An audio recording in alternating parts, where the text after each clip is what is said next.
Bien, voilà, avec nos amis Claude Domas et Gérard Guy, nous allons vous faire une présentation donc, du GNI. Avec le GNI, on vous dit « l'union fait la force ». C'est à moi d'appuyer.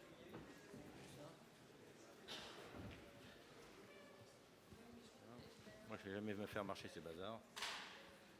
J'appuie sur... Voilà. Alors, en préambule, je voudrais vous présenter les résultats d'une enquête que nous avons donc fait mener par l'Institut I+C afin de mieux appréhender le paysage syndical dans les HCR. Alors, voilà. Donc, l'univers étudié, l'étude donc est basée sur les établissements de la restauration, de l'hôtellerie et des débits de boissons, employant au moins un salarié et implantée en France métropolitaine. Cette enquête a été réalisée en septembre 2014 auprès de 1000 responsables d'établissements. Le détail de l'échantillon, vous avez donc 400 pour la restauration, 300 pour l'hôtellerie, 300 pour les débits de boissons, donc un ensemble de 1000 établissements. Se décomposant entre 1 à 9 salariés, 650 établissements, 10 salariés et plus, 350 établissements. Vous voyez que c'est une enquête qui a été aussi faite, je vous l'ai dit, sur l'ensemble du territoire métropolitain, Normandie, Est, Bourgogne-Rhône-Alpes, Languedoc-Roussillon, PACA, Aquitaine, Midi-Pyrénées, Centre, Ouest, Île-de-France, et donc qui vous donne le total. D'abord, ce que donne cette enquête... Non, c'est celui-là. Moi, je n'ai pas le bon slide. C'est celui... Des paysages... Je ne l'ai pas celui-là. Donc, un paysage syndical, on vous le dit, éclaté, avec donc, de multiples organisations, avec une notoriété qui est variable. Mais vous voyez que quand vous prenez toutes les composantes du GNI, nous avons une notoriété qui est loin d'être défavorable quand vous regardez l'ensemble de notre notoriété. Ensuite, le slide suivant... Voilà. Ce qui ressort de cette enquête, c'est un taux de syndicalisation qui est moyen, puisqu'il y a 55% des établissements d'au moins un salarié donc, qui sont syndicalisés.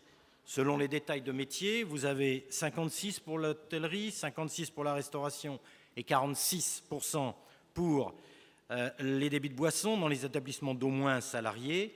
Et puis, dans les établissements donc, ayant plus d'un salarié, vous avez 53%, donc, pardon, plus d'un salarié, un 9, 53%, et 10 salariés plus, 63%. Ensuite, nous avons voulu savoir quels étaient les motifs d'adhésion à une organisation syndicale. Alors, vous avez les motifs individuels qui viennent en premier, pour les services apportés, conseils juridiques, informations pratiques. Donc, vous voyez que vous avez en pourcentage, donc, d'au moins un salarié, les différentes... et puis vous avez aussi les réductions tarifaires proposées, réductions SACEM, partenariats. Voilà. Ensuite, vous avez dans l'intérêt, je dirais, des mesures collectives, les pourcentages pour défendre les intérêts de la profession vis-à-vis des banques, des assurances, des fournisseurs, pour peser sur les décisions gouvernementales. Vous voyez que le pourcentage est assez faible quant au motif d'adhésion. Est-ce qu'il faut y voir la dispersion de nos organisations? Je ne sais pas. Ensuite, nous avons voulu savoir pourquoi des entreprises n'adhéraient pas. Alors, vous avez quand même 42% des entreprises qui n'adhèrent pas, parce qu'ils ne sont tout simplement pas posé la question. Après, 18% qui n'en voient pas l'utilité, la nécessité. 17% qui vous disent que nous ne sommes pas efficaces. 12%, c'est trop cher. Le reste, par manque de temps. Donc, face à ce constat, il était donc nécessaire, et on l'a dit, que nos organisations professionnelles se fédèrent afin de répondre à un besoin de représentation et de service et de provoquer l'adhésion d'un plus grand nombre encore d'établissements. C'est toute la raison de notre groupement national des indépendants et le GNI avec qui? Avec l'ACPIH, Gérard Guy, qui en est le président, Claude Domas, la FAGIT et le SINORCA. Et puis viennent renforcer les trois piliers, qui sont les trois organisations donc, qui représentent le GNI, viennent également renforcer donc, les rangs du GNI, l'API qui est l'associé de la CPIH et le SNDLL qui est notre associé et qui est la première organisation à représenter le monde de la nuit. Quelle est la part des établissements? Nous avons voulu savoir aussi quelle était la part des établissements se déclarant adhérents aux organisations professionnelles suivantes. UMI, 31%, GNI, 20%, SNRTC, 1,5%, GNC, moins d'un demi, divers, 2%. Et vous voyez que ça remplit les 55%. Par conséquent, encore une fois, et je le dis ici très clairement, quand certains veulent s'arroger le droit ou l'idée de dire qu'ils représentent 85% de la population, il ferait mieux des établissements, il ferait peut-être mieux un petit peu de regarder la réalité des faits. Nous, notre enquête, elle a été faite par un institut qui est un institut totalement indépendant. Voilà. Nous avons un écart de 11%. On va s'arranger pour, croyez-moi, avec le GNI, donc faire le nécessaire.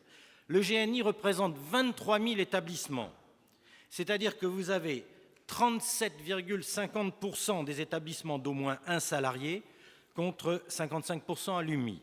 Donc c'est pour les entreprises d'au moins un salarié.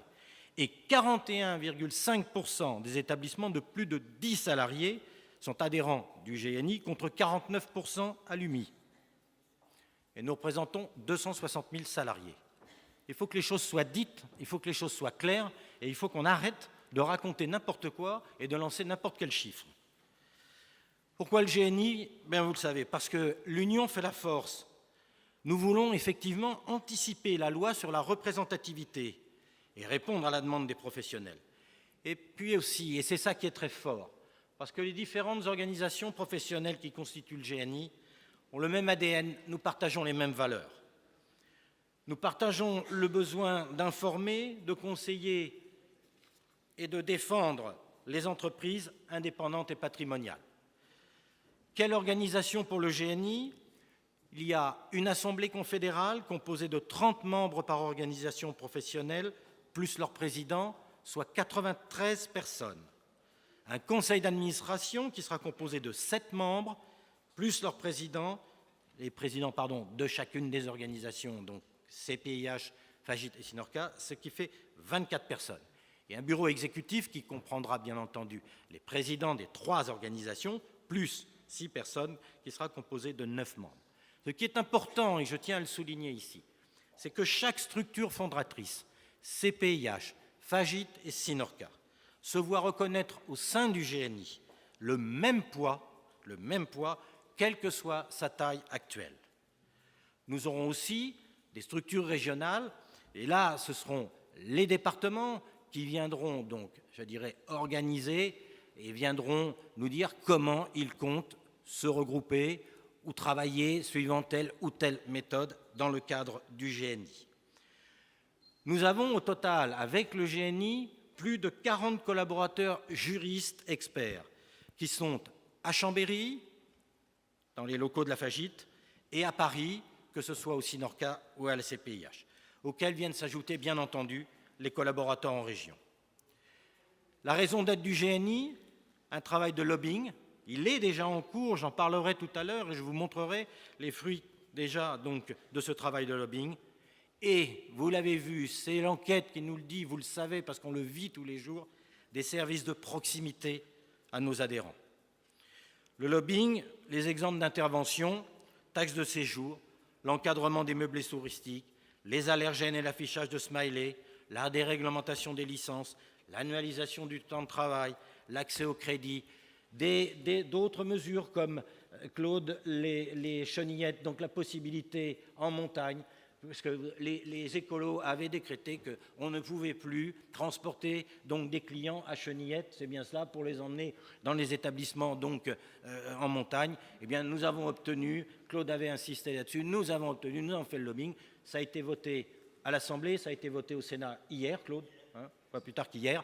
Et bien voilà, bon, Assemblée, Sénat, ce sera revoté. On va pouvoir libérer nos entreprises de montagne et leur permettre de faire leur boulot et surtout de servir et d'accueillir les clients et de les transporter sur leur lieu de consommation.